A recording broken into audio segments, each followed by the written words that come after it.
Iran Israel युद्ध में गरजते हथियारों और बेतरतीब मारकाट के बीच रूस ने अमेरिका को चेतावनी दी है कि वो भूलकर भी ईरान पर हमला करने की ना सोचे। रूस का मानना है कि अगर अमेरिका ने ऐसा किया तो इससे मध्य पूर्व में अस्थिरता और बढ़ जाएगी।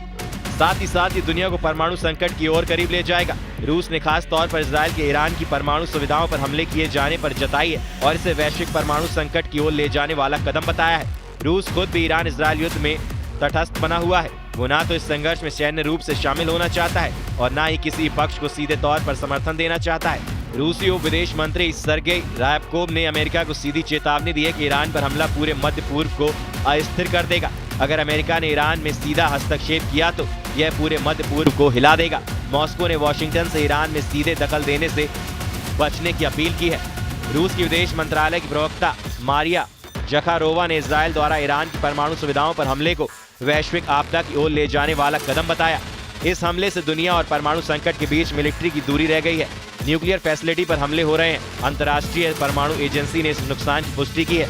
पूरी दुनिया कहाँ है पर्यावरणविद और वैश्विक समुदाय? क्या उन्हें लगता है कि रेडिएशन की लहरें वहां नहीं पहुंचेंगी? याद कीजिए 2011 में जापान के फुकुशिमा परमाणु हादसे में क्या हुआ था। रूस ईरान का पुराना सहयोगी है। ऐसे में इजराइल और अमेरिका के हाथों ईरान की बर्बादी रूस को कबूल नहीं है। रूस के राष्ट्रपति व्लादिमीर पुतिन ने साफ कर दिया है कि किसी भी हालात में ईरान को अकेला नहीं छोड़ेंगे। उधर रूस के राष्ट्रपति व्लादिमीर पुतिन का कहना है कि हमारे देशों के बीच विश्वास का स्तर काफी ऊंचा है। हमारे ईरान के साथ बहुत अच्छे संबंध हैं। हम इस दिशा में काम जारी रख सकते हैं और उनके हितों को सुरक्षित कर सकते हैं। मैं इस समस्या विवरण में नहीं जाऊंगा क्योंकि इनमें कई पहलू हैं। इन सभी बातों पर इजरायली और अमेरिकी पक्षों से चर्चा हो चुकी है। हमने अपने ईरानी मित्रों को कुछ संकेत भी भेजे हैं। पुतिन ने आगे कहा कि यह सभी के लिए उपयुक्त होगा कि वो मिलकर रास्ते तलाशें जिनसे यह संघर्ष समाप्त हो सके। इससे जुड़े सभी पक्षों के बीच एक समझौता हो सके ताकि एक तरफ ईरान की शांतिपूर्ण परमाणु गतिविधियों से जुड़े हितों को सुरक्षित किया जा सके और दूसरी तरफ इजराइल के उस हित की भी पूरी तरह रक्षा हो सके जो यहूदी राष्ट्र की बिना शर्त सुरक्षा से जुड़ा है। ईरान के सुप्रीम लीडर अयातुल्लाह खामनेई से भी पुतिन के गहरे रिश्ते रहे हैं। ऐसे में पुतिन खामनेई की सुरक्षा को लेकर भी परेशान है। अमेरिका कह चुका है कि उसे पता है कि खामनेई कहां छुपे हैं, लेकिन वो फिलहाल उनकी हत्या का इरादा नहीं रखता है। पुतिन भी हर कीमत पर खामनेई को बचाना चाहते हैं। पुतिन ने यह भी साफ कर दिया है कि रूस को सीधे तौर पर इस जंग में शामिल होने का कोई इरादा नहीं है। पुतिन के मुताबिक जनवरी में ईरान के राष्ट्रपति मसूद के साथ जो 20 साल की रणनीतिक साझेदारी की संधि तय की गई थी उसमें सैन्य सहयोग शामिल नहीं है। उन्होंने कहा कि रूस ने एक बार पहले ईरान को एयर डिफेंस में सहयोग की पेशकश की थी, लेकिन ईरान ने इसमें रुचि नहीं दिखाई। ईरान ने आधुनिक हथियारों या सैन्य सहायता के लिए रूस से कोई औपचारिक अनुरोध भी नहीं किया है। ऐसे में रूस के लिए इस जंग में सैन्य रूप से शामिल होने की कोई मजबूरी नहीं है।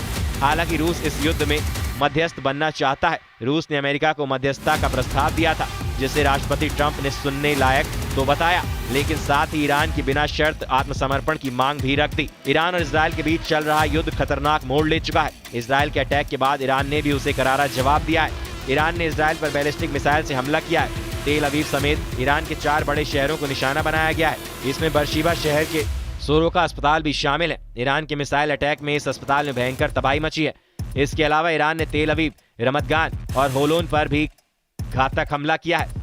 मिसाइल अटैक से तेल अवीव धुआं हो गया है। कई इमारतें खंडर बन गई हैं। लोग जान बचाने के लिए बंकर में छुप रहे हैं। जानकारों का कहना है कि इजराइल ईरान संघर्ष मध्य पूर्व में रूस के हितों को नुकसान पहुंचा सकता है। सीरिया में शहर अल असद के पतन के बाद रूस ईरान के रूप में अपना एक और साथी खोना नहीं चाहता, लेकिन सच्चाई ये भी है कि इजराइल और ईरान के बीच गोली कड़वाहट से रूस को अप्रत्यक्ष रूप से फायदा भी मिल सकता है, जैसे रूसी तेल की कीमतें बढ़ना, चीन में रूसी तेल की मांग में इजाफा होना और अमेरिका का फोकस यूक्रेन से हटना।